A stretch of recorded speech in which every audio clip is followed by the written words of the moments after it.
শুধু বলছে, বৌদ্ধরা কিছু বলে নাই। বৌদ্ধদের ধর্মগ্রন্থ খোলেন, গৌতম বুদ্ধ হিব্রু ভাষায় বললেন, হিন্দুরা বললেন সাংস্কৃতিক ভাষায়। অনেক লেকচারার থাকতে পারেন, ডক্টর প্রফেসর থাকতে পারেন। আমি যে কথাগুলো বলতেছি খুব খেয়াল করে শুনবেন, ভুল হলে আমাকে জানা দিবেন, আমি সংশোধন করার চেষ্টা করব।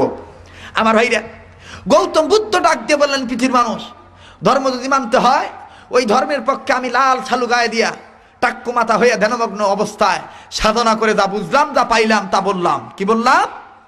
অজ্ঞ আনন্দ বিক্ষোভে আশিস বৎসং স্বয়ং কেশনাম আহমদ মোহাম্মদ বদ্ধ ভগবা বদ্ধং শরণং গচ্ছামি সংঘং শরণং গচ্ছামি ধম্মং শরণং গচ্ছামি ওং শান্তি ওং শান্তি।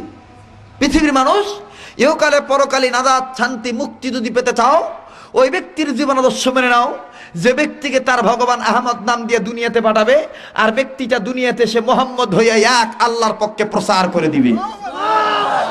সুবহানাল্লাহ জোরে কোন। এইবার বলবেন, হুজুর হিন্দু বলল, বৌদ্ধ বলল, খ্রিস্টান না কিছু বলে নাই? পদমং মক্কাতং হেরতং কুরতং গুহা। পৃথিবীর মানুষ, হেরা গুহার ভিতরে ধর্মের নিগুড় তত্ত্ব রহিয়াছে।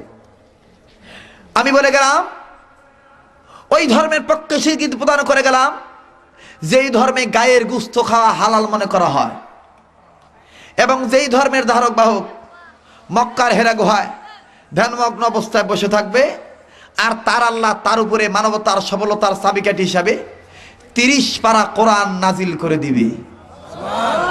সুবহানাল্লাহ বলেন, আরো জোরে বলেন সুবহানাল্লাহ। আমার ভাইরা, আমার বন্ধুগণ, কেন আমি এই কথা বললাম? আমার বগুড়ার বাবাজিরা, জহুরুলনগরে যে কথাটা আমি বলছিলাম, বাজান গভীর মনোযোগ দিয়ে শুনবেন। আমার ভাইরা, 2007 এপ্রিল মাসে ভারতের জমিনে মোস্তফা হোসেনী সঙ্গ নিয়া, নুরুল ইসলাম অলিপুরীর সঙ্গ নিয়া, আমি গুনাহগার কলিকাতার আগারতলায়, জলপাইগুড়ি, শিলিগুড়ি, হিমালয় পর্বতের কাছে আমি গুনাহগার যখন ইসলামী সেমিনারে বক্তব্য দেওয়ার জন্য একটা চান্স পাইলাম, আমার বাবাজিরা রে, 12 মিনিট সময় পাইলাম। সময় পাওয়ার পর আমি মন্ত্রনাদি পাঠ করলাম, এরকম মন্ত্রনাদি। আর এই মন্ত্রনাদি শুনি একজন নয়, দুইজন নয়, কয়েকজন হিন্দু ব্রাহ্মণ আমার বিরুদ্ধে খেপে গেল। ও বন্ধুগণ, আমাকে ডাক দিয়ে বললেন, মৌলবী, তুমি যেই মন্ত্রনাদি পাঠ করলে, এই মন্ত্রনাদি দ্বারা প্রমাণ করে দিবা আল্লাহ সত্য, নবী সত্য, কোরআন সত্য। প্রমাণ যদি না করো, তোমার বিরুদ্ধে কিন্তু ফাঁসির অর্ডার হয়ে। আমার ভাইরা রে, এমন বেকায়দায় পড়ে গেলাম। বাবাজি, কয়েকজন হিন্দু ব্রাহ্মণ আবার কলিকাতার থেকে পুলিশগুলো খবর দিয়ে নিয়ে আসলো। পুলিশগুলো পিকআপ ভ্যান নিয়ে চলে আসলো। আমি গুনাহগারকে জিম্মি করে নিয়ে গেল। আমার ভাইরা রে, 1 দিন নয়, 2 দিন নয়, 3 দিন কারাগারে কারাভুক্ত অবস্থায় থাকা লাগলো। বাজান রে, অন্যায় আমার একটাই ছিল, ইসলামের পক্ষে কথা বলা। পানির পিপাসায় কলিজা শুকা যায়, কন্ট্রোলি শুকা যায়। আমি পানি পানি বলে চিৎকার করি, শয়তানগুলো পানি দেয় না। আমার ভাইরা, অনেকক্ষণ পর 1 গ্লাস ঠান্ডা পানি নিয়ে আসে, জেলখানার সিটের মাঝখান দিয়ে ধরে পানিটা নেওয়ার জন্য হাত বাড়াইলাম। এই শয়তানগুলি আমার হাতে গ্লাসটা না ছেড়ে দিয়ে, আমার ভাইরা আমার হাতে গ্লাসটা না দিয়ে, এই শয়তানগুলি গ্লাসটা জমিনে ছেড়ে দিল। গ্লাসটা পাকা পিল্ডে ভরে ভেঙে যায়। পানি খাওয়া আমি গুনাহগারের নসিবে হয় না। আমার ভাইরা, এমন একটা বিপদ পত্র পত্রিকায় দেখেছিলেন, কলিকাতার আগারতলায় 2007 সালের শুরুর দিক দিয়া। আমার বন্ধুগণ, আমার ভাইরা, ওই যে ওলামায়ে কেরামকে হয়রানিমূলক শাস্তি দেওয়া হয়েছিল, আমার ভাইরা, আব্দুল খালেক নামে যেই ছেলের ফাঁসির হওয়ার কথা ছিল, সেই ছেলে আমি গুনাহগার আব্দুল খালেক শরীয়তপুরি। আমার দয়ার আল্লাহ, আমার দয়ার মাওলা কেমন করে সেই ময়দান থেকে বাঁচা আনলো। আমার ভাইরা, ক্ষুধার তন্ত্র সহ্য হয় না, অনেকক্ষণ পর একটা রুটি জেলখানার সিটের মাঝখান দিয়ে ভিকে মারে, এই রুটিটা ধুলাবালির মজমায় পড়ে যায়। রুটিটা আমি ধীরে ধীরে খায়ার মাওলার দরবারে বলি, মাওলা রে তুমি কি আমাকে এই আযাব থেকে মুক্তি দিবা না আল্লাহ? আল্লাহ গো তুমি কি আমাকে এখান থেকে মুক্ত করবা না? ও বন্ধু, সরমনা পিসা হুজুর, মরহুম পিসা হুজুর বদুল করিম রহমতুল্লাহ আলাইহি, ওনার দরবার যখন খবর চলে গেল, আমার ভাইরা সচিনার দরবার যখন খবর চলে গেল, আইনুদ্দিন আল্লাহ রহমতুল্লাহ আলাইহি আমার ভাই, আমার বন্ধুগণ, আমার বন্ধুবার, আমার সম্মানিত বড় ভাই, ও বন্ধু ডক্টর মুসলিম সিরাজুল ইসলাম সিরাজি যৌথভাবে ওলামা ইকরাম দেখেন কেমন করে সহযোগিতা করলো। খবরটা পাওয়ার পর যশোরী মুন্সি মোহাম্মদ মেহেরুল্লাহর ছেলে আনোয়ার মোহাম্মদ মেহেরুল্লাহর কাছে খবর দিল, বাবাজি আনোয়ার মোহাম্মদ মেহেরুল্লাহ আদালতের অনুমতি ক্রমে আমার সাথে ফোনের মাধ্যমে কথা বলে ডাক দিয়ে বললেন, আব্দুল খালেক ভাই আপনাকে তো তাদের এই বিচারের কার্যালয়ে দাঁড় করাবে, তবে কার্যালয়ে দাঁড় করানোর আগে আমি আপনার কাছে শুনতে চাই আপনি কোন মন্ত্রগুলো পড়ছেন, আপনি আমাকে একটু শোনায় দেন। আমি বললাম, ভাইয়া 1 নম্বর মন্ত্র পড়েছি লা ইলাহা হরতি পাপ মইল্ল ইলাহা পরম পদম জন্ম বৈকুণ্ঠময় পরিণতি তজ্জপিন মুহাম্মদ। 2 নম্বর মন্ত্র পড়ছি একং ব্রহ্মং স্রষ্টা নিহনা নাসিং কিঞ্চং।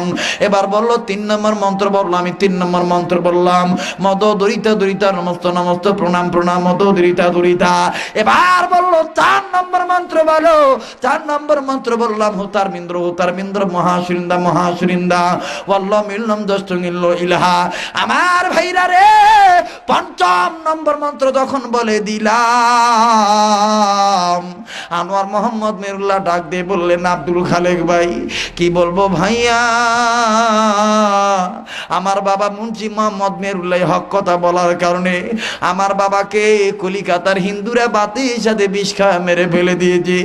আমি বললাম, বড় ভাই আমারও তো এরকম করুণ দশা, মনে হয় আমি ছাড়া পাবো না, আমাকে আর মেরে ফেলে দিবে, আমাকে ফাঁসির ভয় দেখায়, আমাকে খাবার দেয় না। আনোয়ার ভাই বললেন, আব্দুল খালেক ভাই চিন্তার কোনো দরকার নাই, আপনি যখন আগামীকাল তাদের বিচারের কার্যালয়ে দাঁড়াবেন, 10-এর সামনে দাঁড়াবেন, হুজুর হিন্দুদের মন্ত্র থেকে 2 নম্বর মন্ত্র নিবেন আর কোরআন শরীফ থেকে একটি আয়াত নিবেন, মুসা নবীর দলিল নিবেন। আমি আনোয়ার বলে দিলাম, আল্লাহর কোরআন শরীফ আপনাকে জয়লাভ করাইয়া বীজের মালা পরাইয়া দিবে। আমি বললাম, আনোয়ার ভাই গো কিভাবে আল্লাহ পাক জয়লাভ করবে? আনোয়ার ভাই বললেন, আব্দুল খালেক ভাই এরা 2 নম্বর মন্ত্র বলছে পৃথিবীর মানুষ ওই আল্লাহকে সেজদা দিও, আই ক্যান চ্যালেঞ্জ, কোন ব্রাহ্মণ থাকলে আমি চ্যালেঞ্জ করতে মোকাবেলা করতে রাজি আছি। ও বন্ধুগণ, বেদ কিতাব পড়ে দেখবেন এই কথাগুলো এইভাবে লেখা আছে। বর্তমান বেদ কিতাব তো সংস্করণ করা হয়েছে, কাটছাট করা হয়েছে। আমার ভাইরা আনোয়ার মোহাম্মদ মেহেরুল্লাহ ডাক দিয়ে বললেন, আব্দুল খালেক ভাই হিন্দু জাতিরা বলছে পৃথিবীর মানুষ ওই আল্লাহর প্রমাণ দিয়ে যায়, ওই আল্লাহর পরিচয়টা দিয়ে যায়, এক আল্লাহর পরিচয়, একং ব্রহ্মং স্রষ্টা নেনা নাসিং কিঞ্চং। আল্লাহ বলতে এক আল্লাহ, আল্লাহর কোনো শরীকই নাই। আর আল্লাহর পাওয়ার হইল সৃষ্টি হইয়া স্রষ্টা আল্লাহকে দেখতে গেলে চোখ কানা হয়ে যাবে, নূরের কারণে দেখা যাবে না। আমি বললাম, আনোয়ার ভাই গো আমার দয়ার আল্লাহ এইটা তো কোরআন শরীফের ভিতরে বলে দিয়েছে, লা তুদরিকুল আবসার ওয়া হুয়া ইউদরিকুল আবসার ওয়া হুয়াল লাতীফুল খবীর।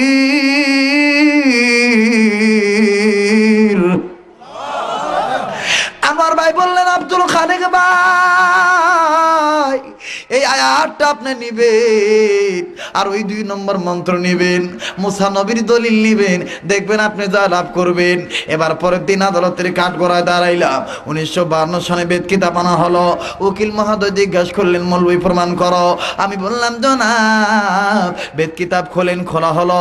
আমার মেয়েরা আল্লাহর কি কারিশমা, একটা না 2টা না 21টা মন্ত্র দলদল করে উঠলো। 2 নম্বর মন্ত্র নিয়ে বললাম, জনাব আপনাদের এই মন্ত্রের অর্থ হলো, আপনাদের ব্রাহ্মণরা সাংস্কৃতিক ভাষায় বলছে করছে পৃথিবীর মানুষ, ওই আল্লাহকে সেজদা দিও যে আল্লাহ তাআলা এক, যে আল্লাহর কোনো শরীক নাই। আল্লাহর পাওয়ার হইল দুনিয়ার চক্ষু দিয়ে আল্লাহকে দেখতে গেলে চোখ কানা হয়ে যাবে, দেখা যাবে না। আমি বললাম জনাব আপনারা বুকে হাত দিয়ে বলেন তো দেখি, আপনারা তো দুর্গাকে দেখে দেখে পূজা দেন, কালীকে দেখে দেখে পূজা দেন, লক্ষ্মীকে দেখে দেখে পূজা দেন, কোনদিন কি আপনাদের ভগবানকে দেখতে যে চোখ কানা হয়েছে? কয় না তো হুজুর, তা তো হয় নাই। আমি বললাম জনাব তাইলে এই দলিল আপনাদের আল্লাহর না? আল্লাহু আকবার। এই দলিল আপনাদের না, এই দলিল হলো মুসলমানদের দলিল। আনোয়ার মোহাম্মদ মেহরুল্লাহ ডাক দিয়ে বললেন, আমার ভাইরা উকিল মহোদয় ডাক দিয়ে বললেন, আব্দুল খালেক হুজুর বলেন কেমন দলিল? আমি বললাম জনাব মুসা নবী আল্লাহকে বলছিল রব্বি আরিনি, মাওলা তোমার দেখতে চাই। আল্লাহ বলছিলেন তারানি, না রে মুসা না, তুই দেখতে পারবি না। মুসা নবী শোনে না। আমার ভাইরা আল্লাহ পাক মুসা নবীকে তুরবারে দাওয়াত দিলেন, তুরবারে চলে গেল। আমার ভাইরা মুসা নবী বেহুশ হয়ে পড়ে যায়, তোর পাহাড় দলে পড়ে সারকার হইয়া যায়। ও বন্ধু এইরকম তথ্য তখন দিয়ে দেই আমার ভাইরা। একজন ব্রাহ্মণ আমার ভাইরা লাঠিতে বার করে হাঁটে, উনি চোখে চোখ দিয়ে পানি ছেড়ে দিয়ে ডাক দিয়ে বললেন, আব্দুল খালেক হুজুর আর আপনি আমাদেরকে লজ্জা দিবেন না? কি বলবো দুঃখের কথা, আজ গেল না মনের ব্যথা। বাবাই ছিল ব্রাহ্মণ, আমি হইছি ব্রাহ্মণ। হুজুর কি বলবো আপনার, ও আব্দুল খালেক হুজুর বাবাই ছোট্টবেলায় মন্ত্র আমাদের শোনায় শোনায় মুখস্থ করছে, আমরা শুনে শুনে মুখস্থ করছি। হুজুর কি বলবো, আজ আপনি যেভাবে নবীদের নাম বললেন, মুসা নবীর দলিল বললেন, হুজুর আমার বিশ্বাস হয়ে গেল আল্লাহ সত্য, নবী সত্য, কোরআন সত্য। আমার ভাইরা রে, এই ব্রাহ্মণ ডাক দিয়ে বললেন, হুজুর আমি আর দেরি করতে চাই না, আমি আর জাহান্নামে দলে থাকতে চাই না, আমি আর সুযোগ পাই কি পাই না আমি জানি না হুজুর। ও হুজুর আমার দলে লোকে কি বলে বলুক, আমি আর দেরি করব না, এক্ষুনি আমারে তওবা পড়িয়া কালেমা তুইবা পড়িয়া মুসলমান বানায় দে। আমার ভাইরা, আমার বন্ধুগণ, এই তথ্যগুলি যখন আমি দিয়ে দিলাম, সারা বাংলার জমিনে নয় এশিয়া মহাদেশের ইন্টারনেটে আমার এই ওয়াজগুলো চালু করা আছে। এই তথ্যগুলো আমি যখন দিয়ে দিলাম, বাবাজি বিশেষ করে এই ওয়াজটা যখন আমি করে দিলাম, আমার ভাইরা একজন নয় দুইজন নয়, ও বন্ধুগণ ওলামায়ে কেরামের সম্মতিক্রমে চরমনায়ের খলিফা মুস্তাফা হোসেনের হাতে হাত রেখে আমার ভাইরা ৩৭ জন হিন্দু ব্রাহ্মণ সাধারণ মানুষ কালেমা তুইবা পড়ে মুসলমান হইয়া যায়। ও বন্ধু এই ওয়াজগুলো দেখে বাংলাদেশ পর্যন্ত সারা পৃথিবীর জমিনে আমার ভাইরা টোটাল হিসাব ৭৬ জন হিন্দু মানুষ কালেমা পড়ে মুসলমান হয়েছে। এ তো গত নভেম্বরের ১০ তারিখ, নভেম্বরের ২৬ তারিখ রাজশাহী গোদাগাড়ি কাকনাটে আমার প্রোগ্রাম ছিল। ও বন্ধু এই ওয়াজগুলো যখন করতে গেলাম, লোকটার নাম আমার ভাইরা রাজকুমার, এই লোকটা ডাক দিয়ে বললেন, হুজুর হুদাল্লিন নাসের ব্যাখ্যা শুনেছি, কোনোদিন এরকম করে শুনি নাই, আজকে আপনার মুখে শুনে প্রমাণ হয়ে গেল আল্লাহ সত্য নবী সত্য। হুজুর আমি আর রাজকুমার হয়ে বাড়িতে যাব না, আমি মুহাম্মদ নবীর আদর্শবান ব্যক্তি হয়ে বাড়িতে যাব। আমি ডাক দিয়ে বললাম ঠিক আছে তওবা পড়েন। ও বন্ধুগণ রাজশাহী হুজুরদের সামনে তওবা পড়ানো হলো। লোকটার নাম রাজকুমার মাইনাস করে দিয়া রাজু আহমদ আমি লিখে কালেমা পড়ে মুসলমান হয়ে গেল। ভাইরা রে আমার বন্ধুগণ, এই তত্ত্বগুলো আমার বৈধুন বন্ধুরা আমার তাদের লাগে শেষ সময় আপনারা নিয়ে যাবেন। বাজান যে কথা আমি বলতেছিলাম, হুদাল্লিন নাস কোরআন শরীফ শুধু আমাদের জন্য না সবার জন্যে। আরো জোরে বলেন, শুধু আমাদের জন্য না সবার জন্যে। কষ্ট হচ্ছে? আর কিছুক্ষণ বাড়াবো? কত বাজে বাবু? হ্যাঁ যত বাজে বাজুক নাকি? লিল্লাহ যারা যারা আছেন তারাও নাকি? আল্লাহু আকবার। এগুলো কোরআনের আকর্ষণ, কোরআনের পাগল। যখন আল্লাহু আকবার। ভাইরা তোমরা যারা যারা আছো আমি তোমাদের জন্য দোয়া করব। ইনশাআল্লাহুল আজিজ মক্কাতুল মুকাররমা এবার পবিত্র রমজান মদিনা, পবিত্র রমজান মুবারকে মক্কাতুল মুকাররমায় মদিনা শরীফে চাপাই নবাবগঞ্জের লোকজনের সাহায্যে সহযোগিতায় 23 দিনের এক টানা প্রোগ্রাম বিভিন্ন মসজিদে, বিভিন্ন মার্কেটে, সৌদি আরবে। সুবহানাল্লাহ বলেন। তা আমি চিন্তা করলাম যে একসাথে উমরাও করে আসি, তাদেরকে বয়ানও শুনে আসি। সুবহানাল্লাহ বলেন। আমার ভাইরা, আমি আপনাদের জন্য দোয়া করব, একটু ধৈর্য ধরে। যে কথাটা বলতেছিলাম, কোরআনের দাম কম না বেশি ভাইজান? তাহলে কোরআন শরীফ শুধু আমাদের জন্য না, সবার জন্য। এ বাণী সকলের নয়, শুধু মুমিনের, যারাই চলবে মেনে ফল পাবে কোরআনের। দরকার মারহাবা। এ বাণী সকলের নয়, শুধু মুমিনের, যারাই চলবে মেনে ফল পাবে কোরআনের। ঘরে বলো কি বা রাষ্ট্র বলো, ঘরে বলো কি বা রাষ্ট্র বলো, অশান্তি দূর করে শান্তি জানে। সমাধান সমাধান চাও যদি জীবনে মরণে, ফিরে যাও খুঁজে নাও চোখ রাখো কোরআনে। ফিরে যাও খুঁজে নাও চোখ রাখো, ফিরে যাও খুঁজে নাও চোখ রাখো। বলেন না, ফিরে যাও খুঁজে নাও চোখ রাখো, ফিরে যাও খুঁজে নাও চোখ রাখো। সবাই কিন্তু বলতেছে না, বলেন বলেন। ফিরে যাও খুঁজে নাও চোখ রাখো, ফিরে যাও খুঁজে নাও চোখ রাখো। তবে পাবে সুখ শান্তির ঠিকানা, তবে পাবে সুখ শান্তির ঠিকানা, যদি মেনে নাও তুমি মনে প্রাণে। সমাধান সমাধান চাও যদি জীবনে মরণে, ফিরে যাও খুঁজে নাও চোখ রাখো কোরআনে। ফিরে যাও খুঁজে নাও চোখ রাখো, ফিরে যাও খুঁজে নাও চোখ রাখো। এত চির অম্লান চির মুকুতির ডাক, এ যে মহাবাণী খোদারি কালামে পাক। মারহাবা বলে। এত চির অম্লান চির মুকুতির ডাক, এ যে মহাবাণী খোদারি কালামে পাক। এই দুনিয়া আর সেই দুনিয়া, এই দুনিয়া আর সেই দুনিয়া, মুক্তি পাবে তুমি দু জাহানে। সমাধান সমাধান চাও যদি জীবনে মরণে, ফিরে যাও খুঁজে নাও চোখ রাখো, ফিরে যাও খুঁজে নাও চোখ রাখো, ফিরে যাও খুঁজে নাও চোখ রাখো। মারহাবা বলেন। কোথায় চোখ রাখতে হবে? মুসলমানরা রাখে, আমরা রাখি? বর্তমান বাংলাদেশের সবাই কি রাখি নাকি ভাই? সবাই রাখি না, যার কারণে ইসলামের এই অধঃপতন। কথা বলেন ঠিক কিনা? কেমন রাখি না আমার ভাইরা? আল্লাহ বললেন কোরআন মানলে জান্নাতি, না মানলে জাহান্নামী। ইমাম হাসান হোসেনের কথাটা মনে আছে তো ভাই? জিবরাইল আমিন রেজাল্টটা করে দিবে, শুনে যাবেন না? আমি অবশ্যই বলে দেব। ঘটনাটা আমি আমার এই হাতে জমা রাখলাম, কিন্তু একটু শাখা প্রশাখা আমি বাড়তেছি। সেটা কেমন আমার ভাইরা? আল্লাহ বললেন কোরআন মানলে জান্নাতি, না মানলে জাহান্নামী। সেটা কেমন? আল্লাহ বললেন নারীরা তোমরা পর্দায় থাকো। আপনারা বলেন তো দেখি ভাই, কি বলেন? নামাজ যেমন ফরজ, রোজা যেমন ফরজ, পর্দাটা আসতে কইলেন কেন? আরো জোরে।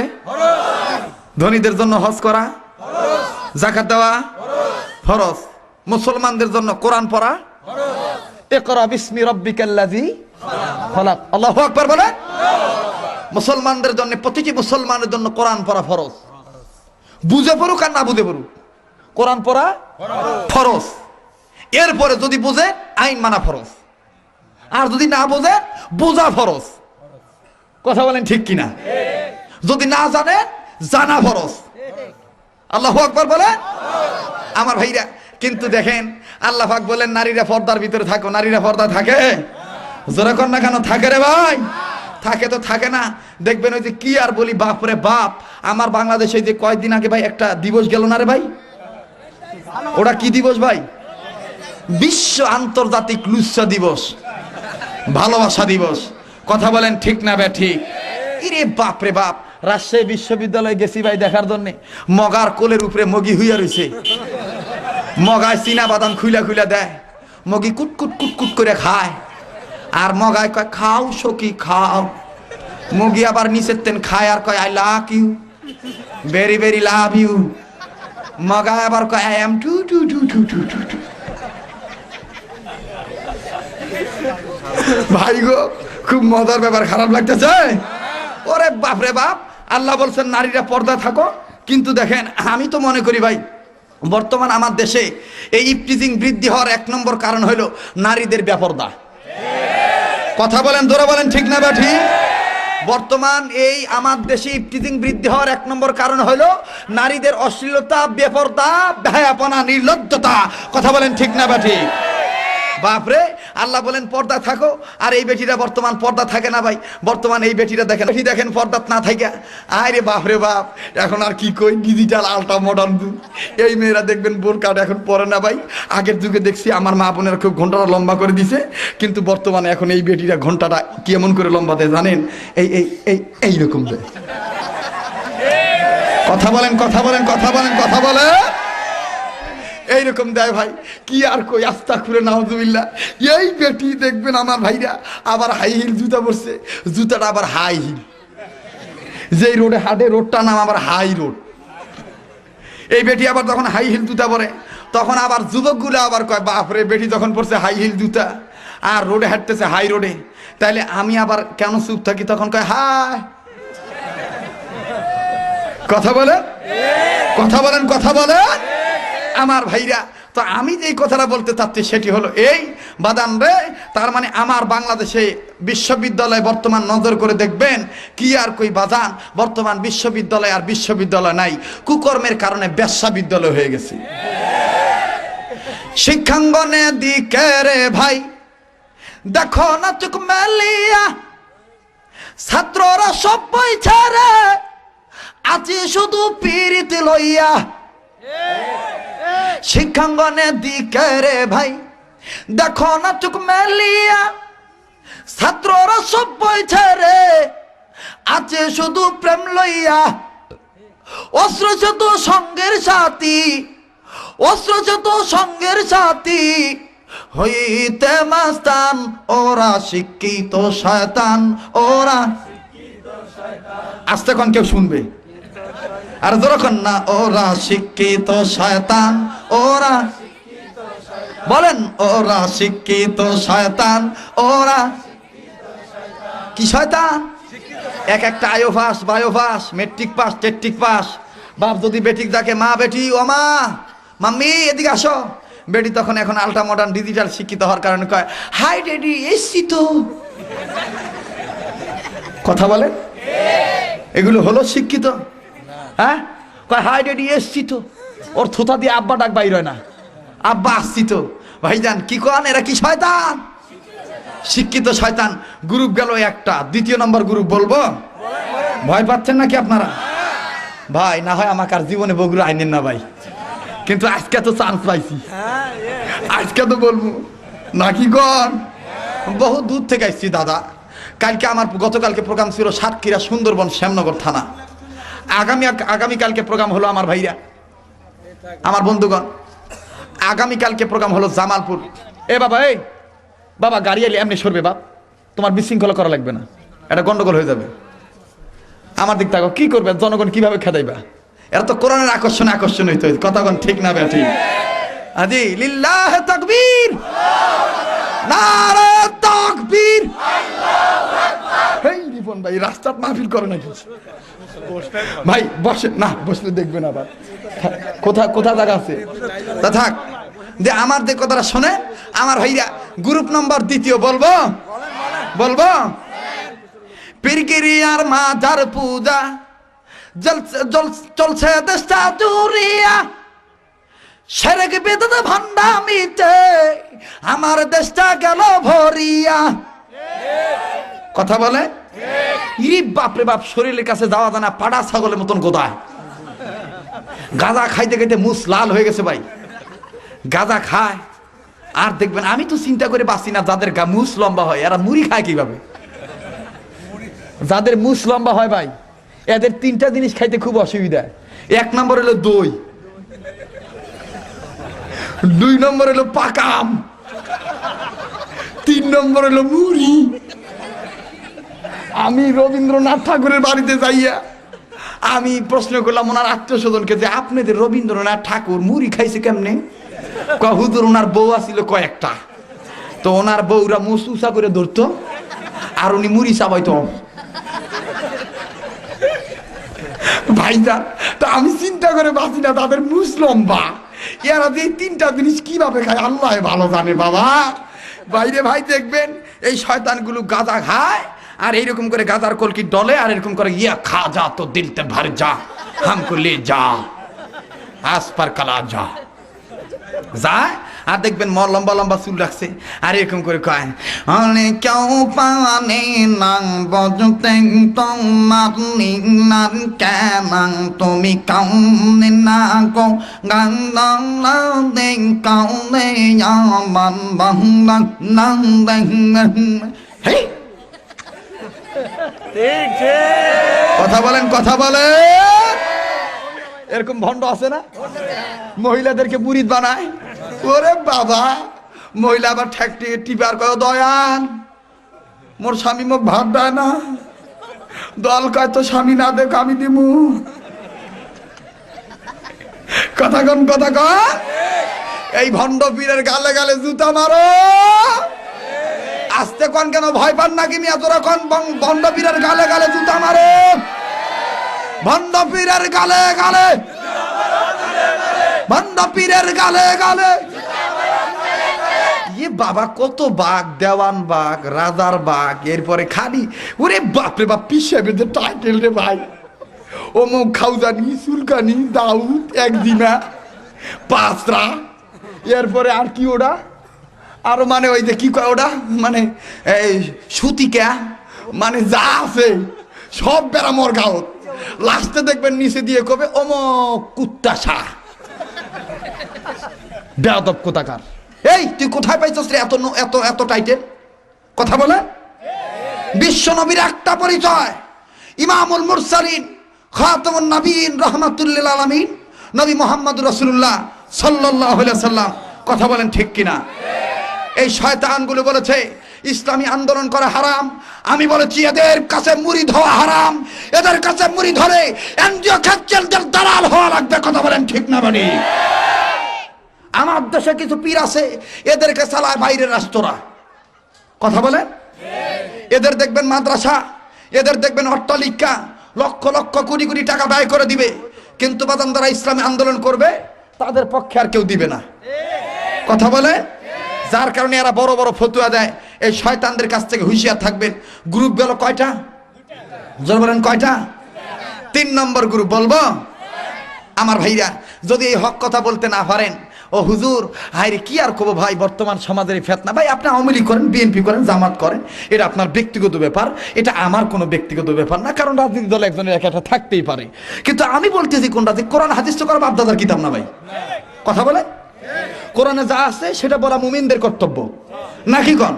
আর যদি না বলেন তাহলে আপনি মুনাফিক। কি বলবো ভাই, দুঃখের কথা, বর্তমান কিছু আলেম সমাজও আছে ভাই, কথা বলতে ভয় পায় ভাই। কথা কন। কয় বাবা বর্তমান আন্দোলনের কথা কওয়া যাবে না, কইলে আমার গ্রেপ্তার করবে, আর যদি আমি গ্রেপ্তার হই তাহলে আমার ছাওয়া খাবে কি, বেটি খাবে কি, বউ খাবে কি? আপনি কন্ত দেখে রিজিকের মালিককে। এই মৌলবীর পক্ষে ফতুয়া হয়ে যাবে। কি হবে আলেম হয়ে? বলেন বলেন, কি হবে আলেম হয়ে? কি হবে আলেম হয়ে? ইমাম সাজা সমাজ যাতে পারো যদি সত্য কথা উচ্চস্বরে না বলিতে। কি হবে আলেম হয়ে? ইমাম সাজা সমাজ যাতে পারো যদি সত্য কথা উচ্চস্বরে না বলিতে। চাকরি ভয় কর যদি ছেড়ে দাও আয়না গদি, চাকরি ভয় কর যদি ছেড়ে দাও আয়না গদি। কি হবে ধোঁকা দিয়ে আল্লাহকে? কি হবে ধোঁকা দিয়ে আল্লাহকে? বলেন না, কি হবে ধোঁকা দিয়ে? সবাই, সব মানুষ বলেন, কি হবে ধোঁকা দিয়ে? কি হবে ধোঁকা দিয়ে? নিঃসন্দেহে গোয়েন্দা সংস্থার লোকজন এই কথাগুলো রিপোর্ট করতেছে। আপনাদের জন্য ভয় না পেয়ে জোরে জোরে বলেন, কি হবে ধোঁকা দিয়ে আল্লাহকে? কি হবে ধোঁকা দিয়ে? কি হবে ছাত্র সাজে তমকায়া সনদ খানা, যদি হা বিদ্যালয়টা পতিতাদের আড্ডাখানা। কি হবে ছাত্র সাজে তমকায়া সনদ খানা, যদি হা বিদ্যালয়টা পতিতাদের আড্ডাখানা। এর চেয়ে মরা ভালো দেশ ছেড়ে যাওয়া ভালো, এর চেয়ে মরা ভালো দেশ ছেড়ে যাওয়া ভালো। কি হবে ধোঁকা দিয়ে কপালটাকে?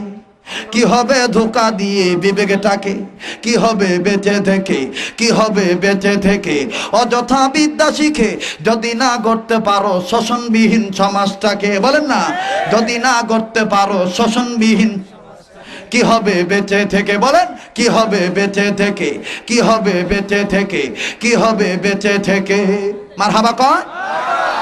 কি হবে নামাজ রোজা ইমানদারির বড়াই করে যদি ওই খোদার কালাম অকেজ হয়ে থাকে পড়ে?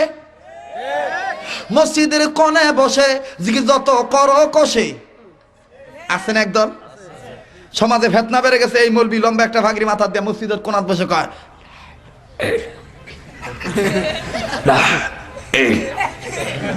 আবার আর একদল কবে হুয়াল হাইল আচ্ছা ভাই কোন তো এই দিকির আজগার করে সমাজের ফেতনা দূর করা যাবে? এবার কথা কর না কেন, এই দিকির আজগার করে সমাজের ফেতনা দূর করা যাবে? মনে করেন বগুড়ার মূল টাঙ্কিতে কুত্তা মুইরা ফুইসা রয়েছে ভাই, মূল টাঙ্কি থেকে বগুড়ার বিভিন্ন ডিস্ট্রিক্টে বিভিন্ন অঞ্চলে আনাচে কানাচে পানি সাপ্লাই দেওয়া হয়। এখন আপনি যদি এই স্টেশনের এই সাপ্লাইয়ের মুখ খুলে যদি আপনি পিসাবের মতন এরকম ওই মুখ খুলে যদি পচা পানি পাওয়ার পর মুখ খুলে যদি এখন কোন হুয়াল হাইল আয়ু, পানি সাফ হবে, পবিত্র হবে? আগে মূল টাঙ্কির কুত্তা মরা ফালাইতে হবে না ভাই? কথা বলে না কেন? আগে মূল টাঙ্কির কুত্তা ফালাইতে হবে না? তারপরে এমনি এমনি ছোট ছোট সাপ্লাইয়ের পানির কল এমনি পরিষ্কার হয়ে যাবে। কথা বলেন ঠিক না বা ঠিক? ভাইজান, আমি আর লম্বা করতে চাচ্ছি না, যে কথাটা বলতে চাচ্ছি সেটি হলো এই, কোন রাজনীতির দলের বক্তা আমিও না, আর কোন রাজনীতির বক্তব্য আমি দিচ্ছি না। তবে পরিষ্কার করে আজকের এই ডিজিটাল নাম করা ডিজিটাল বাংলাদেশে আমি পরিষ্কার করে স্মরণ করে দিয়ে যাই, এই হাজার জনগণ নিয়ে উপস্থিত ময়দানে আমি দায়িত্বহীন কণ্ঠে স্মরণ করে দিতে চাই, আমার দেশে দুনিয়ার তন্ত্রমন্ত্র দিয়ে ইফটিজিং বন্ধ করা যাবে না। আমি যে এই কথাটা বলতে চাচ্ছি, আমি স্মরণ করে দিতে চাই, আমার দেশে কেয়ারটেকার গভর্নমেন্ট হোক, আর 4 দলীয় সরকার হোক, আর মহাদলের সরকার হোক, যতদিন পর্যন্ত বাংলাদেশের পার্লামেন্টে নামাজ বিধান বাধ্যতামূলক না করা হবে, পর্দার বিধান বাধ্যতামূলক না করা হবে, নবীদের সুন্নতের আদর্শ বাস্তবায়ন না করা হবে, ওলামায়ে দেওবন্দের সিলসিলা আকাবিদ্দার চালু না করা হবে, হক্কানি পীর মাশায়েখদের সোহবত চালু না করা হবে, ততদিন পর্যন্ত বাংলাদেশের কোন সরকার র্যাব দিয়া, চিতা দিয়ে, কোবরা দিয়ে, পুলিশ দিয়ে, আর্মি দিয়ে, বিডিআর দিয়ে, আনসার দিয়ে বাংলাদেশের টেকনাফ থেকে তেতুলিয়া পর্যন্ত 1 ইঞ্চি জায়গা ইফটিজিং বন্ধ করা সম্ভব নয়।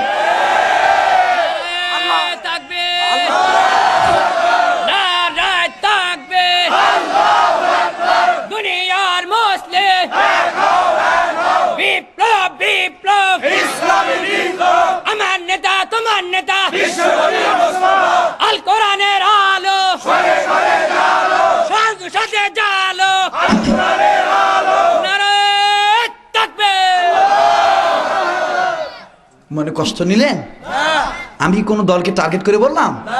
সর্বদলীয়র পক্ষে আমার এই আহ্বান, খোদাই তথ্য যদি না কায়েম করা হয়, মানব রচিত মতবাদ দিয়ে কখনো মানুষকে মুক্তি দেওয়া যাবে না। সৃষ্টিকে মুক্তি দিতে হলে স্রষ্টার বিধান মানাতে হবে। কথা বলে আমার ভাইরা, আমার বন্ধুগণ, গভীর মনোযোগ দিয়ে শুনবে। শাহজালাল রহমতুল্লাহ আলাইহি সিলেটের জমিনে দেখলেন দাদা গৌর গোবিন্দ উৎপাত বাড়া দিল। শাহজালাল আল্লাহকে বললেন, আল্লাহ গো কি করি?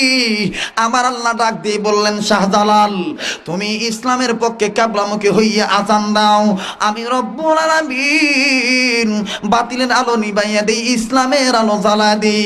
আমার বাইরা রে, শাহজালাল রহমতুল্লাহ আলাইহি কিবলামুখী হইয়া 2 আঙ্গুল কানের ভিতর দিয়া চমৎকার কণ্ঠে মধুসুরে এইরকম করে বললেন, বলবো নাকি বলেন? আমার ভাইরা মধুর কণ্ঠে এইরকম করে আওয়াজ দিয়ে বললেন, আশহাদু আল্লা ইলাহা ইল্লাল্লাহ,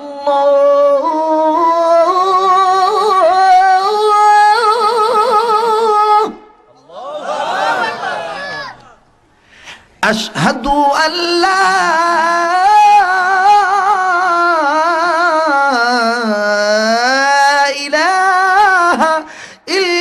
ইল্লাল্লাহ।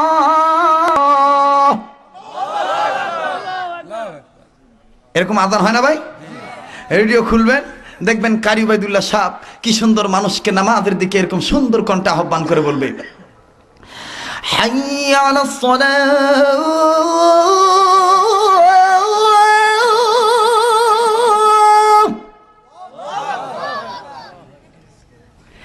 হাইয়া আলাস সালাহ।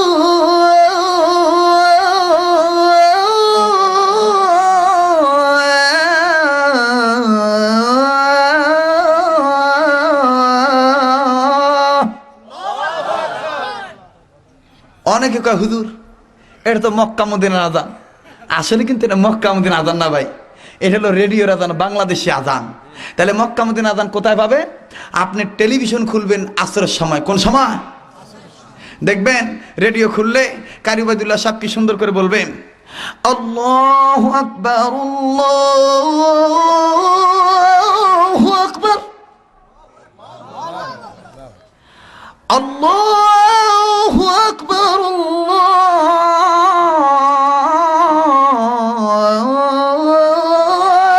আল্লাহু আকবার।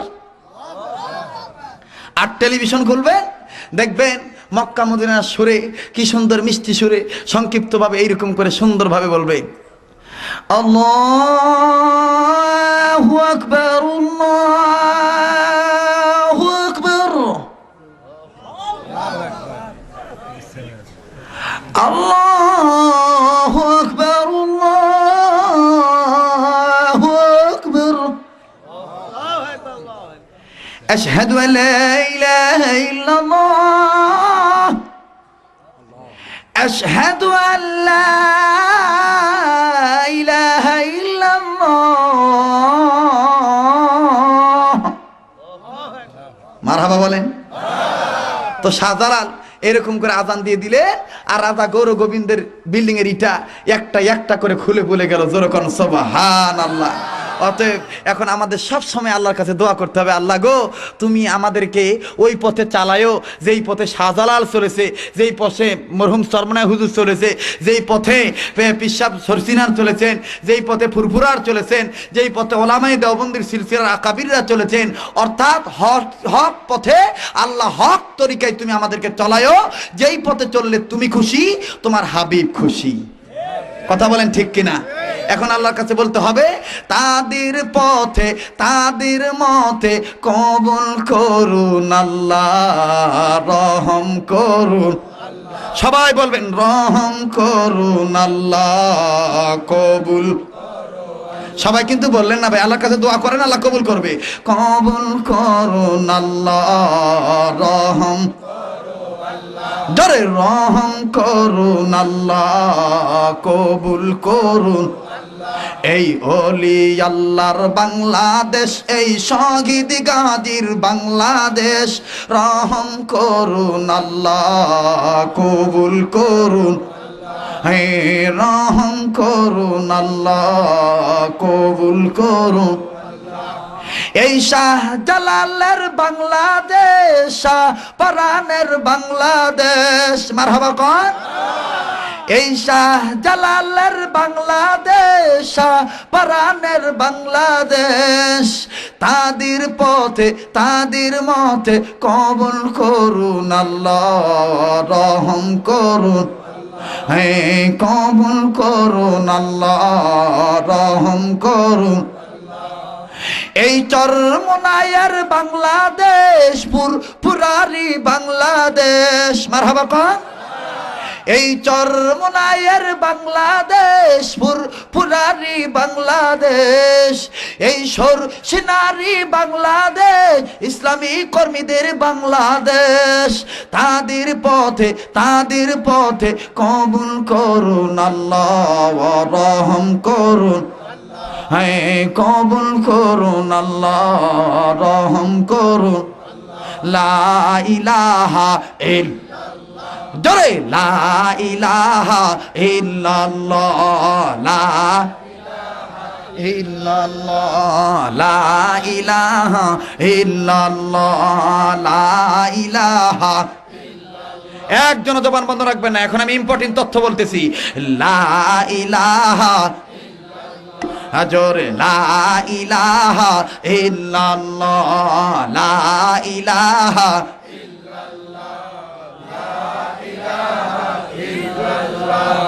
লা ইলাহা সুবহানাল্লাহ ওয়ালহামদুলিল্লাহ, লা ইলাহা, জোরে সুবহানাল্লাহ ওয়ালহামদুলিল্লাহ, লা ইলাহা ইল্লাল্লাহ, আর জোরে সুবহানাল্লাহ ওয়ালহামদুলিল্লাহ, ইল্লাল্লাহ। থামেন, আল্লাহকে ডাকতে ভালো লাগে না? এখন কিন্তু মার্কেটের দরজা বন্ধ, সব বড় বড় অফিস বন্ধ, আদালত বন্ধ, কিন্তু আল্লাহর একটা দোকান খোলা আছে, সেই দোকানটার নাম হলো গুনাহ মাফের দোকান। সুবহানাল্লাহ বলেন। রাত্র যত গভীর হয় আমার মাওলা তত গুনাহ মাফের দোকানের দরজা আল্লাহ তত ওপেন করে দেয়, বলে বান্দা কেউ আছো কি, আমার কাছে জিকির আজগার করে দোয়া করবা, আমি তোমাদের দোয়া কবুল করবো। তো যারা দাঁড়িয়ে আছেন, বসে আছেন, সবাই মিলে যৌথ কণ্ঠে উচ্চ আওয়াজে সকলে আল্লাহকে পাওয়ার আশায় জোরে সোরে বলেন সুবহানাল্লাহ ওয়ালহামদুলিল্লাহ, ইল্লাল্লাহ। একসাথে সুবহানাল্লাহ ওয়ালহামদুলিল্লাহ, জোরে সুবহানাল্লাহ ওয়ালহামদুলিল্লাহ, লা ইলাহা ইল্লাল্লাহু ইল্লাল্লাহ, ইল্লাল্লাহু ইল্লাল্লাহ, সুবহানাল্লাহ ওয়ালহামদুলিল্লাহ, লা ইলাহা ইল্লাল্লাহ, জোরে সুবহানাল্লাহ ওয়ালহামদুলিল্লাহ, লা ইলাহা ইল্লাল্লাহ, জোরে লা ইলাহা ইল্লাল্লাহ, আর জোরে লা ইলাহা ইল্লাল্লাহ, জোরে লা ইলাহা ইল্লাল্লাহ। ভাইয়া নামাজ রোজা সাইরো না, যাবেন আর বলবেন নামাজ রোজা না, হায় হায় বাবা মার খেদমত বইল না, এই দুইটা করি না বিদে আজকে আমরা মায়ের খাই, কথা বলেন ঠিক কিনা? আজকে আমাদের কপালে অভাব, কথা বলেন ঠিক না বে ঠিক? নামাজ রোজা সাইর না, বাবা মার খেদমত বইল না, বলুন নামাজ রোজা না, হায় হায় বাবা মার খেদমত বইল না, নবীর সুন্নাত সাইরা না ভাই, নবীর সুন্নাত সাইরা না ভাই, বিদাত বলতে মাইনো না, লা ইলাহা ইল্লাল্লাহ, জোরে লা ইলাহা ইল্লাল্লাহ, ও লা ইলাহা ইল্লাল্লাহ, লা ইলাহা ইল্লাল্লাহ, লা ইলাহা ইল্লাল্লাহ। আমার ভাইরা, আমার বন্ধুগণ, কেন মা বোনেরা পর্দা করবেন না? বাবাজি ইমাম হাসান হুসাইনের কথা আমি অবশ্যই বলবো, কিন্তু ভাই গো হাজার হাজার মহিলা মা বোন আসছে, কোন মা বোন ছাদে বসেছে, কোন মা বোন রাস্তায় বসেছে।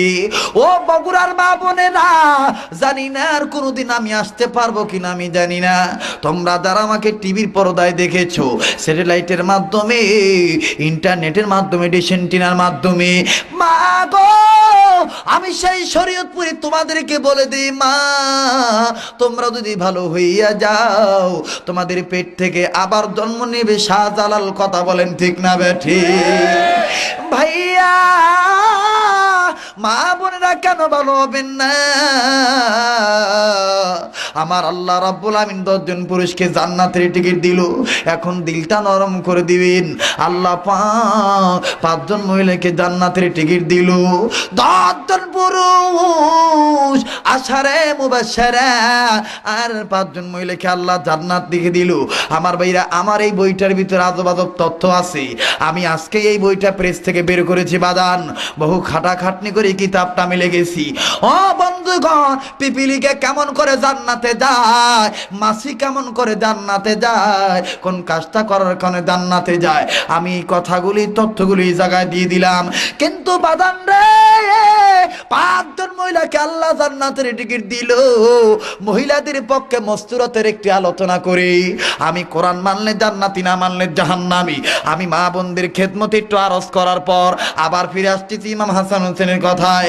আমি 5 থেকে 10টা মিনিট সময় পাই, দিবেন তো ইনশাল্লাহ আপনারা? আমার ভাইরা, মা বোনেরা গো, তোমাদের মতন মা ছিল মা খাদিজা, তোমাদের মতন মা ছিল মা আয়েশা, তোমাদের মতন মা ছিল মা ফাতিমা, তোমাদের মতন মা ছিল মা সুমাইয়া, তোমাদের মতন মা ছিল মা আসিয়া। এই 5 জন মহিলার দিলের ভিতরে নবীর প্রেম জাগ্রত ছিল, নবীর প্রেম ইমান পাকা মহব্বত ছিল, যার কারণে আল্লাহ জান্নাত লিখে দিল। যারা বলেন সুবহানাল্লাহ। ও ভাইরা, ও মা বোনেরা, 5 জন মহিলার কথা বলতে গেলে সারা রাত্র পোহায় যাবে। আমার অনেক রাত্রের দরকার হবে, কিন্তু আমি বলতে পারবো না। একটা মায়ের কথা বলে দেই, দিলটা নরম করে দিবে। মা বিশ্ব নবী মুহাম্মদুর রাসূলুল্লাহ মা আয়েশা সহ সমস্ত বিবিদেরকে নিয়ে মজমার ভিতরে বসে বললেন, ও বন্ধু, নবীজির বিবিরা বললেন, নবী গো, এতদিন তো আমাদেরকে একসাথে বসান নাই, আজকে কেন আমাদেরকে একসাথে বসান? নবী আমার ডাক দিয়ে বললেন, বিবিরা রে, আমি আমার খেদমত গুলো তোমাদের মাঝে বন্টন করে দিতে চাই। কারণ গত রাত্রে জিবরাইল আমিন আমাকে বলেছে, যেই বিবি যত খেদমত বেশি বেশি করবে, সেই বিবিকে আল্লাহ পাক তত জান্নাতের স্তর বাড়ায় দিবে। ও বন্ধু,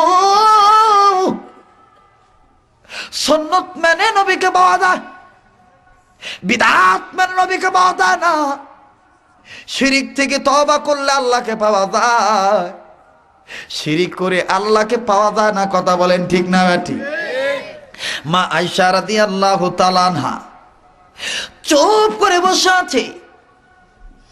আমার নবীজি ডাক দিয়ে বললেন, উম্মে আয়মান রে, উম্মে সাইমান সালমান রে, ও সৌদা, আমি তোমাকেই খেদমত দিলাম। বাইরে আমার দিলটা নরম করে দিবেন। একটা ফোঁটা পানি যদি মাহে রবিউল আউয়াল মাসে আপনার পড়ে যায়, আপনি লিখে নেবেন আপনার গুনাহ মাপ, আপনি জান্নাতি। কারণ হলো কান্না ইচ্ছা করে আসে না, ভিতর দিকে আসতে হবে। কান্না দেওয়ার মালিক হলো আমার আল্লাহ। যার দিলে নবীর মহব্বত আছে, সেই নবীর মায়া চোখের পানি ছেড়ে দিবে। আমার বাইরা, মা আয়েশা কিছুই বললেন না। নবীজি সব বিবিদেরকে খেদমত গুলো ভাগ করে দিল। নবী আমার বললেন, আয়েশা তুমি কিছুই বলো না কেন, কি হয়েছে? আয়েশা বললেন, ও তো ইয়া রাসূলুল্লাহ, ইয়া হাবিবাল্লাহ গো নবীজি, অন্যান্য বিবিদেরকে আপনি খেদমত দিলেন, এরা মেনে নিল, আর আমি কিন্তু আপনার থেকে খেদমতটা চেয়ে নেব, আপনার দেওয়াটা আমি নেব না।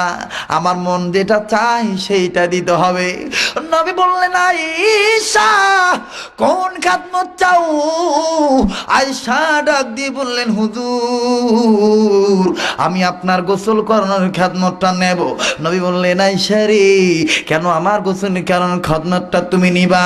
আয়েশা বললেন, হুজুর ইয়া রাসূলুল্লাহ, ইয়া হাবিবাল্লাহ, আপনি জানেন নি, আপনি একদিন গোসল করতেছিলেন, আমি আমার দরজার ফাঁক দিয়ে দেখতে পাইলাম, আমি আমার দরজার ফাঁক দিয়ে, জানালার ফাঁক দিয়ে দেখতে পাইলাম, হুজুর আমি দেখতে পাইলাম, আমি দেখেছি অন্যান্য মানুষ গোসল করলে অঙ্গ দৌত করা পানি মাটিতে পড়ে বেয়ে বেয়ে অন্যত্র চলে যায়, কিন্তু আপনি যখন গোসল করলেন আপনার অঙ্গ দৌত করা পানি কোনো জায়গায় বেয়ে বেয়ে গেল না। আমি দেখতে পাইলাম কি জানি হইল, যেই জায়গায় পানি পড়লো এই জায়গার মাটিটা 2 ভাগ হয়ে গেল, আর পানিটা ভিতরে ঢুকে গেল, মাটি আবার তাপ করে মুছে গেল। যেরকম সুবহানাল্লাহ। আয়েশা বললেন, হুজুর ইয়া রাসূলুল্লাহ, ইয়া হাবিবাল্লাহ, শুধু তাই না, আমি দেখতে পাই আপনি যখন গোসল করেন অন্যান্য মানুষের পানিতে কোনো রকমের কোনো ময়লা দেখা যায়, আর আপনি যখন গোসল করেন গো নবীজি আপনার পানির সাথে কি যেন চিকমিক চিকমিক করে গো নবী।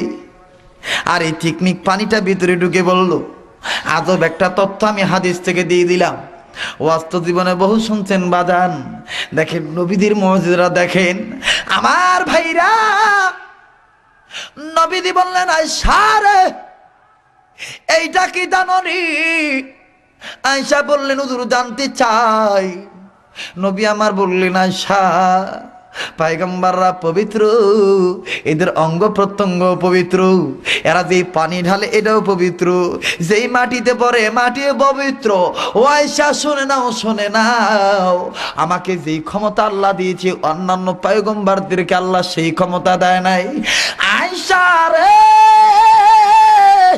আমি নবী বললাম ওই যে মাটি দুই ভাগ হইয়া যায়, এক সময় এমন আসবে দুনিয়াতে পেট্রোলের অভাব হয়ে যাবে, ডিজেলের অভাব হয়ে যাবে, অকটেনের অভাব হয়ে যাবে, হীরা মণিকাঞ্চন মুক্তা ইউনিয়াম সোনা খনি রূপার অভাব হয়ে যাবে। শুনে নাও আয়েশা সকল রাষ্ট্রে অভাব হয়ে যাবে, কিন্তু আমার মদিনা মক্কার রাষ্ট্রে কোনোদিন অভাব হবে না। কেন হবে না?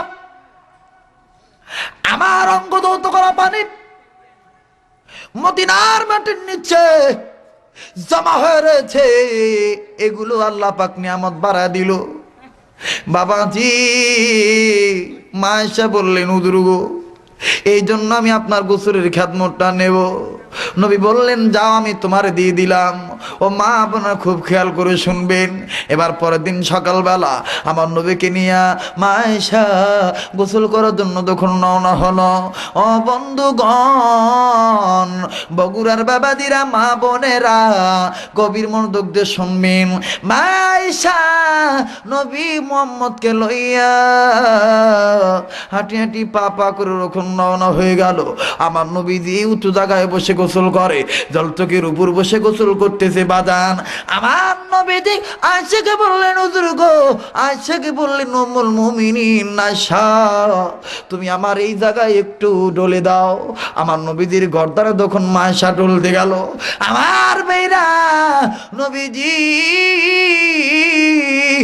সামন দিকে যুগে বলল, জলচকের পিছনের পায়া দুইটু উঁচু হয়ে গেল।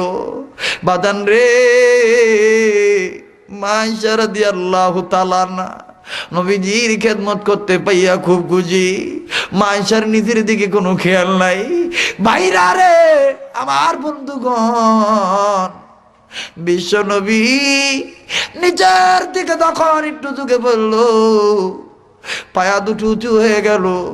মা আয়েশা রাদিয়াল্লাহু তাআলা আনহার ডাইন পায়ের দুটি আঙ্গুল জলচকের পায়ার নিচে ঢুকে যায়। ডলনে যে আমার নবীজি পিছন দিকে বেক করে। ভাইরা আমার বন্ধুগণ নবীজি নজর করে দেখে পানির সেতু কি যেন লাল রঙের বেয়ে যায়। নবী বললেন আয়েশা রে পানির সাথে কি লাল রঙের বেয়ে যায় জলদি করে বলো। আয়েশা কোনো কথা বলেন না, আবার বললেন আয়েশা এখানে তুমি আর আমি আছি, পানির সাথে লাল রঙের কি বেয়ে যায় জলদি বলো। আয়েশা কিছু বলেন না। আমার মেয়েরা আমার নবীজি আবার বললেন আয়েশা কি লাল রঙের বেয়ে যায় জলদি করে বলো। আয়েশা কিছু বললেন না। এবার নবীজি বিধ ধরে লইয়া পিছন দিকে ব্যাক করে দেখে, পিছন দিকে নজর করে দেখে মা আয়েশা রাদিয়াল্লাহু তাআলা আনহার গালের গোস্ত থরথর করে নড়ে, চোখের পানি টপ টপ করে ধরনার মতন পড়ে। আমার নবীজি বললেন আয়েশা রে কেন তুমি কান্দো, কি হয়েছে? মা আয়েশা ডাক দিয়ে বললেন, হুজুর গো, আপনি জানেননি, আপনাকে যখন আমি গোসল করাইতে যাই, আপনি সামন দিকে ঢুকে পড়েছেন, আপনার পায়া দুটো উঁচু হয়ে গিয়েছে, আমার ডান পায়ের দুটি আঙ্গুল ঢুকে গিয়েছে, আপনার শরীরের অতুরার কারণে আমার দুটি পায়ের আঙ্গুল পেটে রক্ত বাইর হইয়া যায়। নবীজি ডাক দিয়ে বললেন, আয়েশা, তুমি যদি আমাকে দাঁড়াইতে বলতা তাহলে আমি দাঁড়াইতাম, তোমার আঙ্গুল ফাটতো না, রক্ত বাইর হইতো না। আয়েশা বললেন, হুজুর, ইয়া রাসূলুল্লাহ, ইয়া হাবিবাল্লাহ, আল্লাহর কসম করে বলি, আয়েশার তো পায়ের আঙ্গুল দূরের কথা, আমি আয়েশার কলিজা যদি পেটে যাইতো, আমি আমার স্বামী মুহাম্মদুর রাসূলুল্লাহকে বসা থেকে দাঁড়াইতে বলতাম না। আমার ভাইরা, নবীজি এবার মা আয়েশাকে বুকের সাথে জড়িয়ে ধরলো, বিদাগানি ডাক দিয়ে বললো, আল্লাহ, ও আমার আল্লাহ, তোমার দরবারে আমি দোয়া করে দিলাম, মাবুদ, যেদিন স্বামী তার বিবিকে চিনবে না, সূর্য মাথার কাছে চলে আসবে, ওই দিন আমি যেন আমার আয়েশাকে না ভুলে যাই। আল্লাহ পাক জিবরাইলকে বললেন, জিবরাইল, নবীর প্রত্যেকটা বিবির দিলে নবীর মোহাব্বত আছে, যা জিবরাইল, আমি যে নবীর নাম বুরহান রেখেছি, এই বুরহান অকাট্য দলিল, আর এই বুরহান অকাট্য দলিলকে ভালোবাসতে পারলে, তাকড়া ধরতে পারলে, আমি ওয়াদা দিয়েছি রহমতের কোলে তুলে নেব, জান্নাতে যাওয়ার সোজা রাস্তা দেখা দেব। যা জিবরাইল, আয়েশার পক্ষে নবীকে জানিয়ে দাও, খাদিজার মতন আয়েশার কপালেও জান্নাতের টিকিট আমি আল্লাহ বরাদ্দ দিয়ে দিলাম। ও যুবক ভাইরা, কথায় কথা বেড়ে যায়, কেন নবীকে ভালোবাসবা না? নবীজির সিরাত কেন মানবেন না? ভাইরে, মা আয়েশা রাদিয়াল্লাহু তাআলা না নবীজির অঙ্গে তল মালিশ করতে গেল, নজর করে দেখে পিঠে কেমন জানি কালো কালো দাগ দেখা যায়। মা আয়েশা বললেন, হুজুর, আপনার পিঠে কি কোনোদিন বসন্ত হইছে? নবীজি খালি কান্দে। আয়েশা বললেন, হুজুর, আমি কি কষ্ট দিলাম, কেন কান্দে? নবী বললেন, আয়েশা রে, এই দাগের কথা জিজ্ঞাসা করলে আমার কলিজা মানে না রে আয়েশা। আয়েশা, যেদিন আমি তায়েফের জমিনে যাই, আবু জাহেলের কথা মোতাবেক দুই শ্রেণীর যুবক আমাকে বৃষ্টির মতন পাথর মারে। আয়েশা, একটা পাথর আমার চোখে লাগে, আর একটা পাথর আমার ঠোঁটে লাগে, আমার কোনো পাথর আমার কপালে লাগে রে আয়েশা। আমি এদেরকে বলেছিলাম, আর মারিস না, আরে তোরা কি জানিস না, আমার মা নাই, আমার বাবা নাই। আয়েশা রে, তারপরে শুনে নাই, আমার এমন ভাবে মানলো, একবার না, দুইবার না, তিনবার আমি বেহুশ পড়ে গেলাম। আমার ভাইরা, করুণ ইতিহাস তায়েফের জমিনের। হযরতে যায়েদ নজর করে দেখে নবীজি ঠোঁট ফুলে গেছে, মাথা বেয়ে রক্ত পড়ে। যায়েদ যাবি, সব ছেলেদেরকে বললো, ছেলেরা, রে, এই লোকটা তো তোমাদের কোনো ক্ষতি করে নাই, তোমরা কেন মারো? ছেলেগুলোর মা হলো, ছেলেগুলো চলে গেল, কিন্তু ভাইয়া যায়েদ চাবি নজর করে দেখে নবী নড়ে না, কোনো কথা বলে না। যায়েদ চাবি নবীদের পা ধরে ডাক দিয়ে বললেন, হুজুর, উঠুন আমার হুজুর। নড়ে না, নড়ে না। যায়েদ চাবি ডাক দিয়ে বললেন, প্রভু গো, আমাদের নবীকে কি তুমি ঈসা নবীর মতন আসমানে তুলে নিলা? ভাইরা আমার, নবীজি জ্ঞান ফিরে আসলো। হযরত যায়েদ নজর করে দেখে নবীজি কোনো কিছু বলে না, একবার বললেন, রব্বি হাবলি উম্মতি। আল্লাহু আকবার। এ বগুড়ার যুবকা, কোন নেতারা দশ ছাড়া দেয়? শয়তানদের আদর্শ মানো। ও ছাত্রলীগের বাইরা, ছাত্র দলের বাইরা, শিবিরের বাইরা, সকল প্রকার রাজনীতি দলের ছাত্ররা, কেন তোমরা নেতাদের পিছনে মারামারি করো? নবীজির সুন্নতের পক্ষে আমল করো, আল্লাহ রাব্বুল আমিন কপাল খুলে দিবে। আমার নবীজি ডাক দিয়ে বললেন, যারা একটু পানি আমায় দাও। জানো না যায় তাই বেরো তুমি এর পাথর আঘাত খাইতে খাইতে আমার কলিজা শুকায় গেছে যায়। দেন সাবি ডাক দিয়ে বললেন, হুজুর আবু জাহেল পানির মশকটা কেড়ে নিয়ে পানি ফেলে দিয়েছে। হুজুর পানি নাই, পানি কোথায় পাই গো হুজুর? তাই বের ঘরে ঘরে যাই, যায় চলে গেল। তাই বের করে করে যাইয়া ডাক দিয়ে বললো, কেউ আসনি দিবানি, নবীর নামে একটু পানি দাও, মোহাম্মদ নামের বাড়ি যাই। কেউ দিল না। আবু জাহেল বলেছে মোহাম্মদ পাগল, পাগল নামে পানি দিলে বদনাম হবে, মা বাবার দরবের মুখে চুনকালি মাখবে। সবাই দরজা লাগা দেয়, কেউ পানি দিল না। যায় চাবি জমিনে পড়েছে, মাথায় হাত দিয়ে বললেন, প্রভু রে, যে নবীর খাতিরে তামাম জাহান বানাইলা, যে নবীর খাতিরে আগুন পানি বানাইলা, এই নবীর পানি দেয় না, এরা কি পুরা কপাইল্লা কি খারাপ? হযরত সাহাবী ডুকরে ডুকরে কানতে কানতে নবীদের কাছে গেল। নবীজি উঠতে পারে না, খুব কষ্ট হয়। ডাক দিয়ে বললেন, জায়েদ পানি দাও। জায়েদ নাও বলে না, হাও বলে না। ডাক দিয়ে বললেন, হুজুর তাই বের জমিনে কেউ পানি দিল না। আমার নবীজি বললেন, জায়েদ রে, আমার যদি আজকে মা থাকতো, বাবা থাকতো, এরা কি আমাকে পারতো পারি না দেওয়ার জন্য রে? আমাকে উঁচু করো। এবার নবীজিকে উঁচু করা হলো। খুব খেয়াল করে শুনবেন, দিলটা নরম করে শুনবেন। আমার নবীজি উঁচু দিকে নজর করে দেখে দূর দেশে একজন ইহুদি একটা বকরির বাচ্চাকে ঘাস খাওয়ায়। নবী বললেন, জায়েদ রে, ওই ইহুদি চাচার কাছে আমার লইয়া দাও।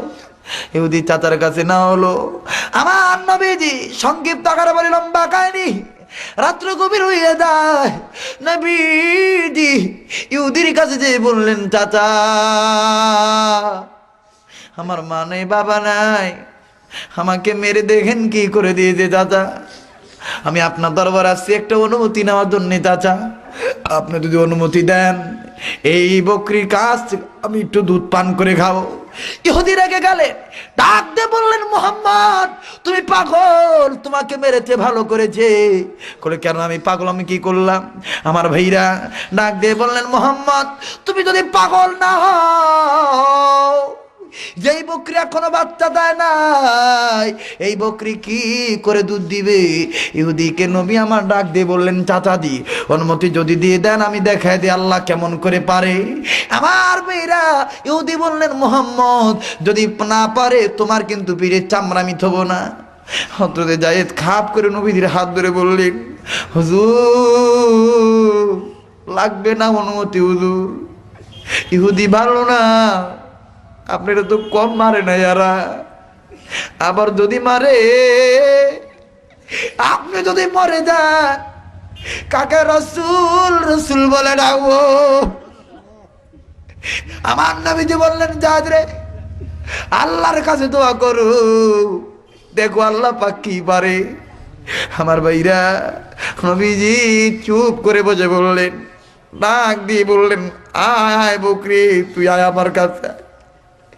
কিতাবের লিখে ইহুদি বলে, আমি নজর করে দেখি আমার হাতের বকরি মুহাম্মদ যখন ডাক দেয়, আমার হাত থেকে একটা দর মেরে নবীর হাতে চলে যায়।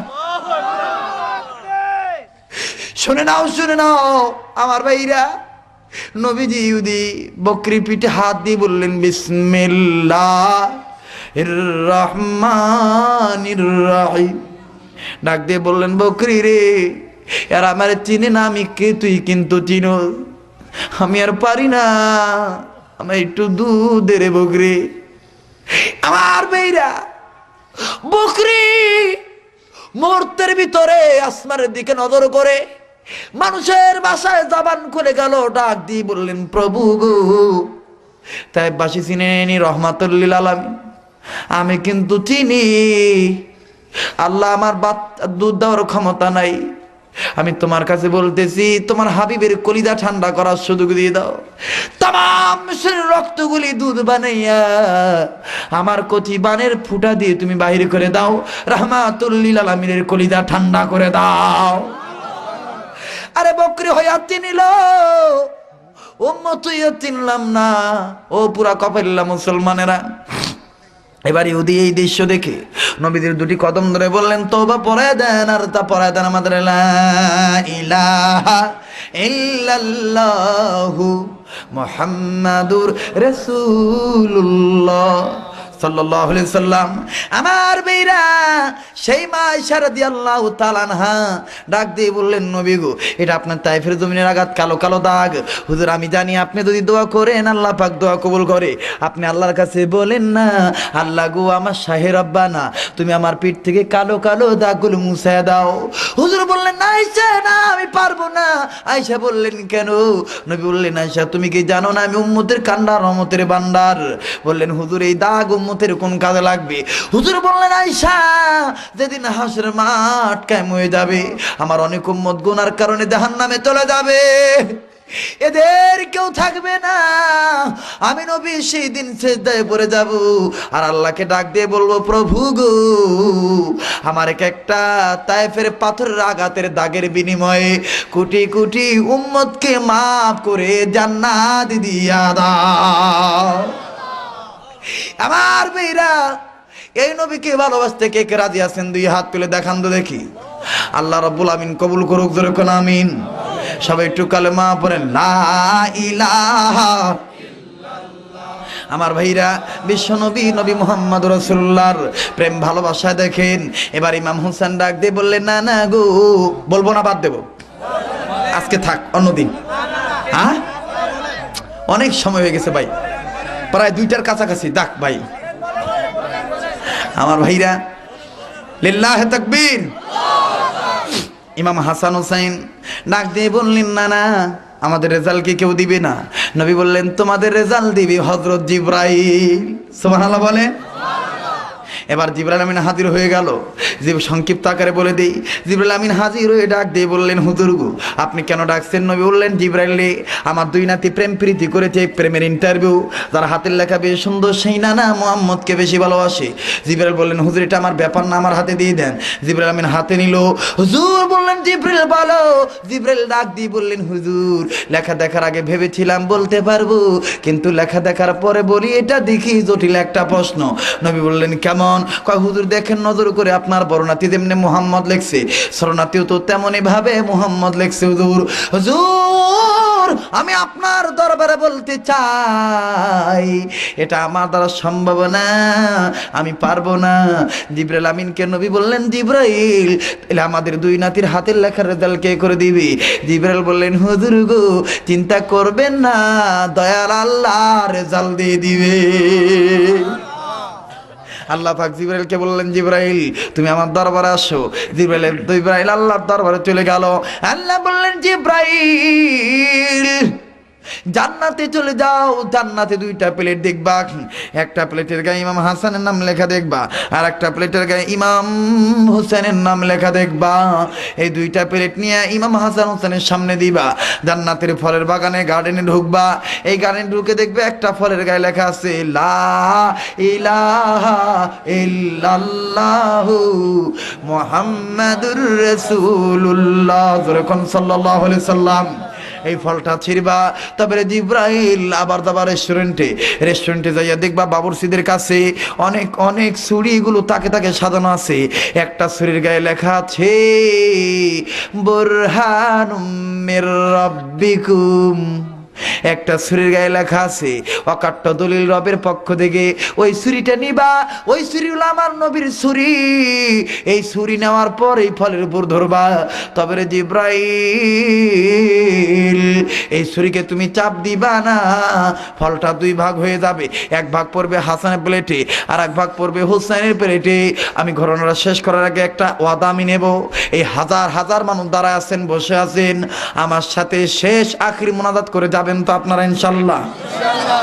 আমি এখন মোনাজাত করে দেব।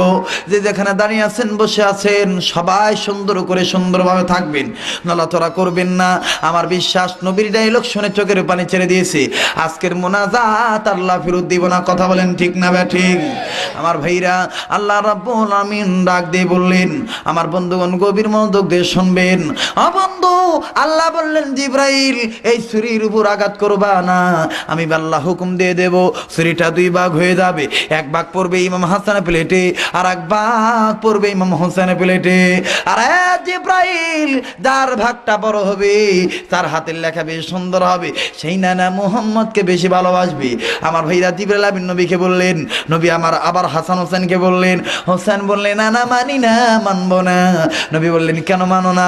কয়, না না, আপনি তো বলেছেন আমাদের দুই ভাইয়ের হাতের লেখা সুন্দর। এখন আপনি বলেন, যদি আমার ফলটা বড় হয় তাহলে তো ছোট ভাই বড় ভাই ঠকে যাবে, অথবা বড় ভাইটা যদি বড় হয় আমি তো ঠকে যাব।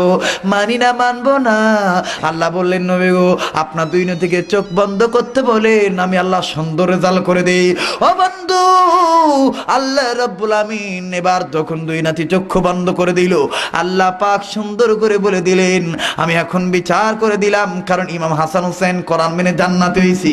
ফামানি তাদা ফালিনাফসি, এরা কোরআন মেনেছে, এদের কপালে আমি আল্লাহ হেদায়েত লিখে দিয়েছি।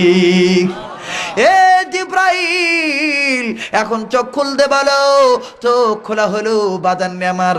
এখন চোখ খুলে দেখে রে, ইমাম হোসেন ডাক দিয়ে বললেন, না না গো,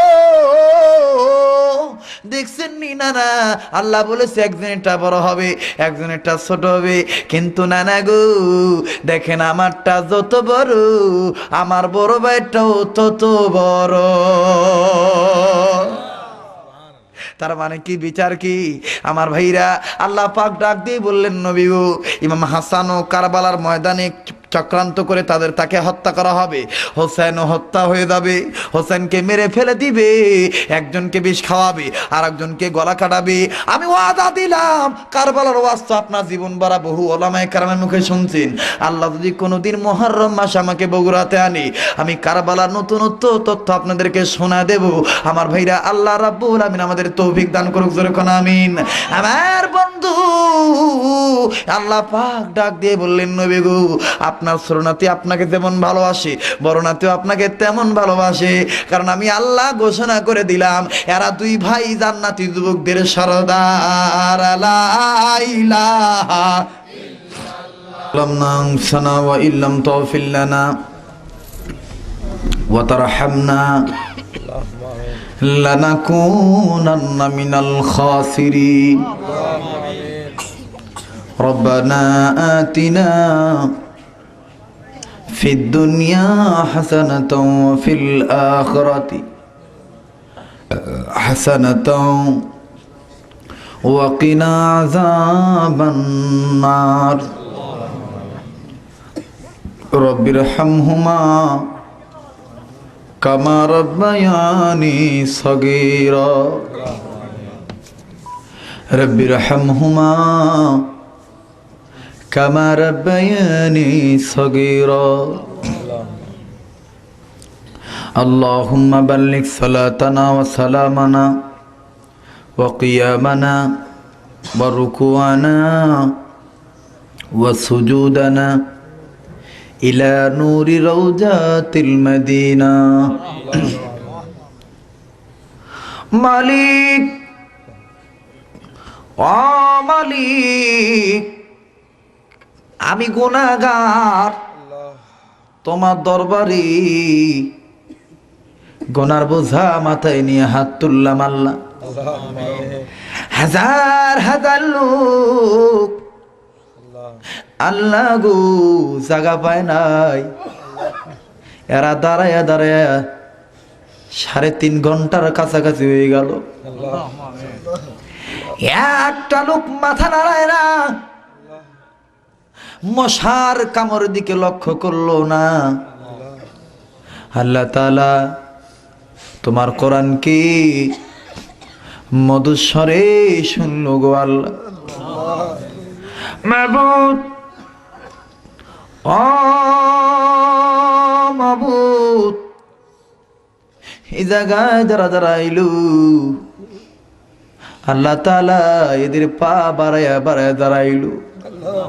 আমি দোয়া করে দিলাম আমার বাবা ভাইদের এই 2টা পাও জাহান্নামের আগুনে জ্বালায়ও না। মালিক, ও মালিক, মালিক রে, ও মোদের হায়াতের মালিক, ও মোদের মৌতের মালিক, এই জায়গায় যারা যারা হাত তুললু, আমি জানি না কার মনে কোন আশা কোন বেদনা রে আল্লাহ। মাবুদ রে, এমনও ব্যক্তি আছে মা আছে বাবা নাই, আবার অনেক ব্যক্তি আছে বাবা আছে মা নাই রে আল্লাহ।